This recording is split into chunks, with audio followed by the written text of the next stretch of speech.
महाराज की जय। Red and white मैं पहुंच रही हूँ आते वाले। एक साहूकार की बेटे की बहू थी, जो बहुत सुबह उठकर कार्तिक के महीने में रोजाना गंगा जी नहाने जाती, प्राय पुरुष काम नहीं देखती। एक राजा का लड़का था, जब भी राजा रोजाना गंगा जी नहाने।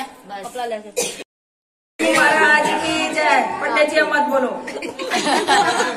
बंद करके फिर एक साहूकार की बेटे की बहू थी, वो जो बहुत सुबह उठकर कार्तिक के महीने में रोजाना गंगा नहाने जाती, प्राय पुरुष का मुंह नहीं देखती। एक राजा का लड़का था, जब भी रोजाना गंगा जी नहाने जाता और सोचता कि मैं इतनी सुबह नहाने आता हूँ तो भी मेरे से पहले कौन नहा लेता है।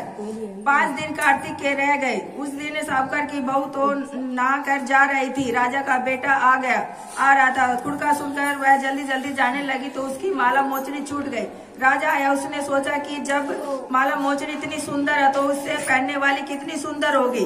सारी नगरी में राजा ने ऐलान करा दिया कि जिसका यह माला मोचड़ी है वह मेरे पास 5 दिन आएगी, तब मैं उसी माला मोचड़ी दूंगा। साहूकार की बेटे की बहू ने कहलवा दिया कि मैं 5 दिन आऊंगी, पर किसी को साफ करने के लिए बैठा दियो। राजा ने गंगा जी पर बिछौना करके एक तोते को पिंजरे में टांग कर रख दिया। वह सुबह आई, पहली पैड़ी पर पैर रखा। वह बोली कि हे कार्तिक ठाकुर राय दामोदर पांडु छठो नारायण भीषम राजा, उस पापी को नींद आ जाए, मैं सत की हूँ तो मेरा सत रखना। राजा को नींद आ गई और वह नहाकर जाने लगी तो तोते ने से बोली कि सुवाटा गल गालू हार साग बनियो मेरे वीरा। सुआ बोला कि कोई वीर भी सारा साग भरा करता है। तब वह बोली कि सुआ सोटा पल गालू नेवर साग भरियो मेरा देवर। सुआ ने कहा अच्छा बापी मैं साग भरूंगा। वह तो कहने लगी कि राजा हड़बड़ा कर उठा। सुआ से पूछा कि सुआ वह आई थी कैसी थी। सुआ बोला आभा सी बिजली होली सी जल खेला सी कामनी गुलाब सा रंग। राजा ने सोचा कि कल मैं अपनी उंगली चीर कर बैठ जाऊंगा तो नींद नहीं आएगी। दूसरे दिन उंगली चीर के बैठ गया। वह आई, उसने वैसे ही प्रार्थना करी, बस उसको नींद आ गई। नहा के जाने लगी तो वो सुआ से साग भरा दी। राजा ने उठते ही फिर सुआ से पूछा तो सुआ ने कल के जैसे ही जवाब दे दिया।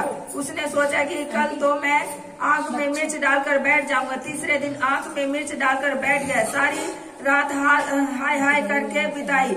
वह आई तो उसने वैसी प्रार्थना की। राजा को नींद आ गई।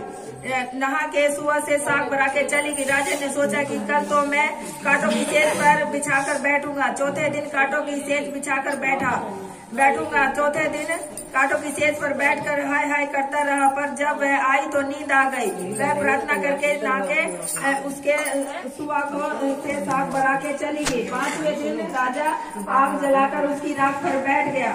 वह उस दिन भी प्रार्थना करती आई कि वह आज भी मेरा सत रख लियो। राजा को नींद आ गई और सुबह से साग भरा ली और कहा कि उस पापी से कह दियो कि मेरे 5 दिन पूरे हो गए, अब मेरी माला मोचड़ी मेरे घर भेज देना।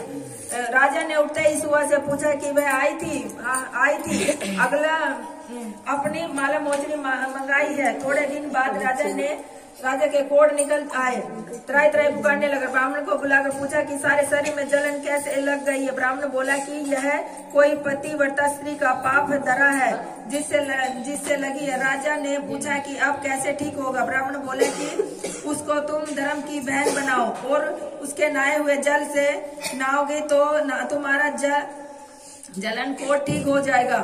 राजा जब माला मोचड़ी लेकर उसके घर गया और साहूकार से बोला कि ये तेरी बहू की गंगा पर भूल गई थी, वह उसे दे दो और कह देना कि अपने नहाए हुए जल से मुझे नहला दे।